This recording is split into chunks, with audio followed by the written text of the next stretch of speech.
Creating a safe area for your pet to enjoy the outdoors is an important part of pet ownership. Come here, Jake.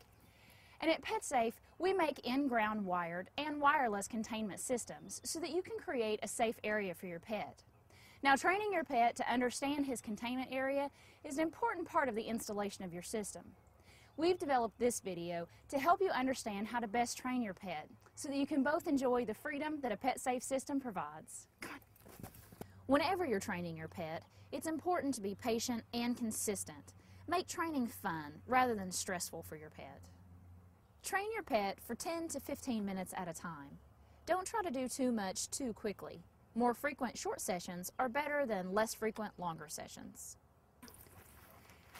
You want your pet to make positive associations with the containment area, so make it fun. Give your pet lots of praise, treats, and have some playtime while you're going through your training.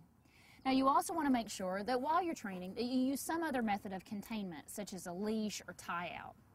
You should also remove the receiver collar in between sessions. If your pet shows signs of stress, such as his ears are tucked or his body is lowered, slow down the training schedule. Add some additional days of training, or increase the amount of playtime with your pet during training. You can also use food treats to help you. For the sake of communication, we call the area of your yard the pet area, and the end of your containment area the boundary zone. We'll be using these terms throughout the video. Your containment system should be completely installed before you start training. If you need help installing your system, we've created a video for this too. The flags that are provided in your kit, you should go ahead and place those in your yard, about 10 feet apart. Once you've done this, you're ready to get started with your training. Come on, buddy. All right, sit. Okay, it's day one of training. Now, day one is about getting your pet familiar with the pet area and also getting them to make an association with the tone that your receiver collar makes and the pet area. Now, we're going to use this receiver collar to demonstrate. Yours could look a little different, but the concept of training will be the same. Now, we want to set this collar on level 1, which is the tone-only setting. Now, if your collar doesn't have a tone-only setting, you can still help your dog recognize the tone without getting a static correction by either holding the collar really close to their ear as you're getting them familiar with the area, or we also make a cover that will cover the contact points so that your pet can hear the tone, wear the collar, but not get a correction. Now, you also want to have a separate collar and leash on your pet that's not attached to the receiver collar. We don't want to put any pressure on these contact points against your pet's neck. You also want to have lots of treats handy, and before you start training, spend about 5 or 10 minutes just playing with your pet. Now, keeping it fun, take your pet and walk them up to one of the boundary flags until they begin to hear the beep of the receiver collar. Let them hear the beep for about 2 seconds, then pull them back.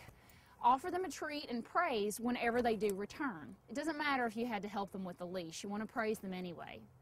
Do this again and again, walking them up to the flag till they hear the beep. Oh, good boy, good boy. You want to try to get them familiar with about 3 flags on day 1. You want to keep working with them until they resist going close to that first flag that you started with. Again, offer them lots of praise, keep it fun, and just work in about 10 to 15 minute increments on day 1. Now, on days 2 through 4 of your training, you'll want to start using the static correction feature of your collar. Now, if your collar has multiple levels of correction, we recommend that you start on level 2 and test your pet's recognition of this level.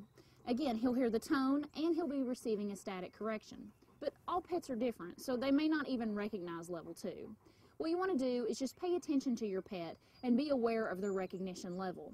If you don't see any recognition, go ahead and increase the collar to level 3. Now, recognition will be anything from their ears going up, them looking at the ground, or something like this. When you start to see this in your pet, that's the level that you want to train on. So I'm going to put the receiver collar back on Jake. I got it set to a level of correction that he's familiar with, and I'm ready to start training again. Come on, Jake. Let's go. With full control of your dog and the collar set to the level that you've chosen, walk up to the boundary flag. Let your dog get the warning beep, followed by the static correction. When they get corrected, pull them gently back into the containment area and say, "Good dog."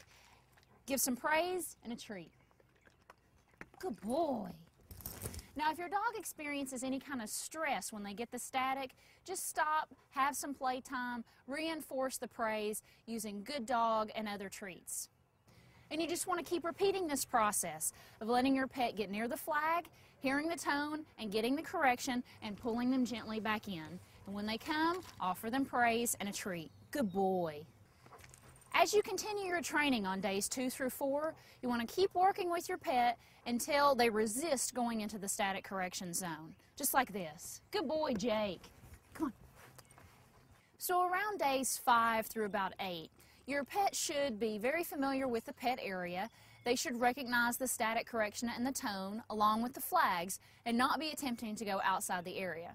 However, when they're in their yard, they're probably going to have some distractions. So you want to test and make sure that they aren't trying to go outside the boundary area when something is distracting them.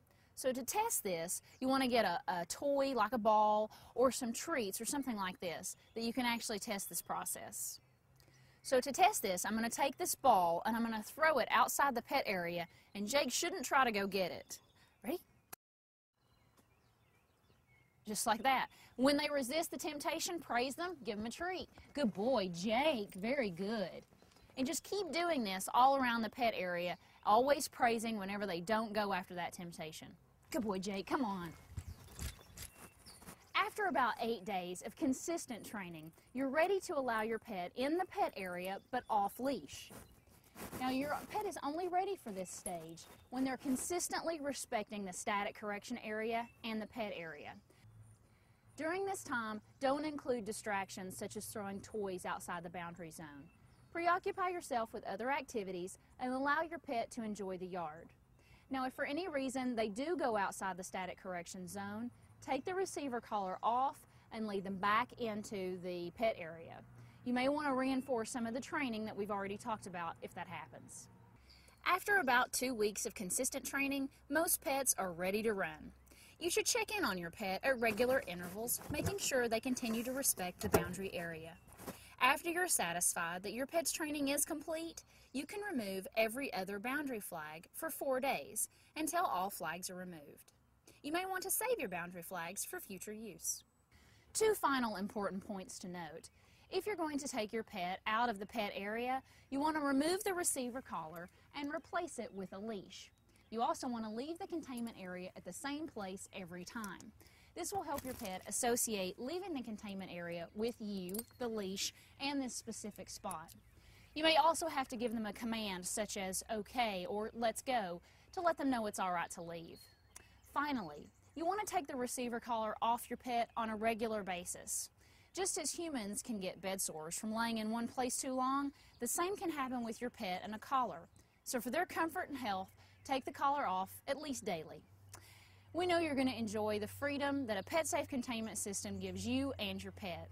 If you have any issues with training or installing your system, please call our customer care center. They're standing by to help you.